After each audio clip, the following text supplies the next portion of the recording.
എനിക്കിട്ട് ഇങ്ങോട്ട് തന്നു, ഞാൻ അങ്ങോട്ട് കൊടുത്തു, തിരിച്ചിങ്ങോട്ട് തന്നു, തിരിച്ചിപ്പോൾ വാങ്ങുന്നു, അത്രേ ഉള്ളൂ. മനസ്സിലായില്ലേ? ഒരു വർഷം മുന്നേ പറഞ്ഞൊരു വ്യക്തിയാണ് സായി കൃഷ്ണ എന്ന് പറഞ്ഞ സീക്രട്ട് ഏജന്റ്. പുള്ളിക്കാരൻ തന്നെ വന്നിട്ട് ഇപ്പോൾ സ്റ്റേറ്റ്മെന്റ് മാറ്റുന്നില്ല. അപ്പോൾ പിന്നെ ഞാൻ എന്തിനാണ് അത്രയും എനിക്ക് സീക്രട്ട് ഏജന്റ് തന്നെ പറയുന്നുണ്ട്, പുള്ളിക്കാരനെ പറഞ്ഞ് മാനിപ്പുലേറ്റ് ചെയ്തതാണ്. സായി ചേട്ടൻ കഴിഞ്ഞ ദിവസം വീഡിയോ ചെയ്ത് വന്നിട്ടുണ്ടായിരുന്നു. അപ്പം അതിൽ ഡോക്ടറുടെ ആ വ്യക്തിയുമായിട്ടുള്ള ഒരു അല്ല, ഞാൻ പറഞ്ഞില്ല, എന്നെ ഏറ്റവും കൂടുതൽ ഡീഗ്രേഡിങ് ചെയ്ത അല്ലെങ്കിൽ ഏറ്റവും കൂടുതൽ എനിക്ക് എഗൻസ്റ്റ് ആയിട്ട് പറഞ്ഞിട്ടുള്ള പല കാര്യങ്ങളും എന്താണ് സത്യമൊന്നും പോലും അറിയാതെ ഒരു വർഷം മുന്നേ പറഞ്ഞൊരു വ്യക്തിയാണ് സായി കൃഷ്ണ എന്ന് പറഞ്ഞ സീക്രട്ട് ഏജന്റ്. ഇപ്പോൾ പുള്ളിക്കാരൻ വന്നിട്ട് പല കാര്യങ്ങളും മാറ്റി പറയുന്നുണ്ട്. മനസ്സിലായില്ലേ? അപ്പം ഞാൻ ഇത്രയും നാൾ ഫേസ് ചെയ്തിരുന്ന ഡീഗ്രേഡിങ് എന്തിനായിരുന്നു?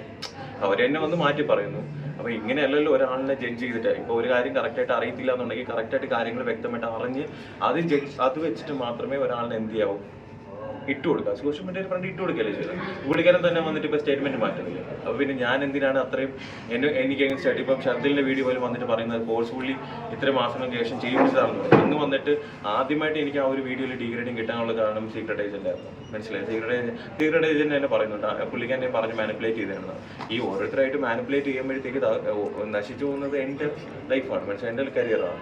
ഞാനൊരു ബ്രേക്ക് എടുത്ത് തന്നെ ഈ ഒരു കാര്യങ്ങളെല്ലാം ഏതെങ്കിലും ഒരു ദിവസം സത്യം തിരിച്ചറിയുമെന്ന് എനിക്കറിയാമായിരുന്നു. അതേപോലെ എന്ത് ചെയ്തു? കാലം തെളിയിച്ചു. 1.5 വർഷം എടുത്തു, അത്ര മാത്രമേ ഉള്ളൂ. മനസ്സിലായില്ലേ? നിങ്ങളാണെങ്കിലും ഇനി ഓരോ കാര്യങ്ങൾ ഇടുമ്പോഴത്തേക്ക് ശ്രദ്ധിക്കുക.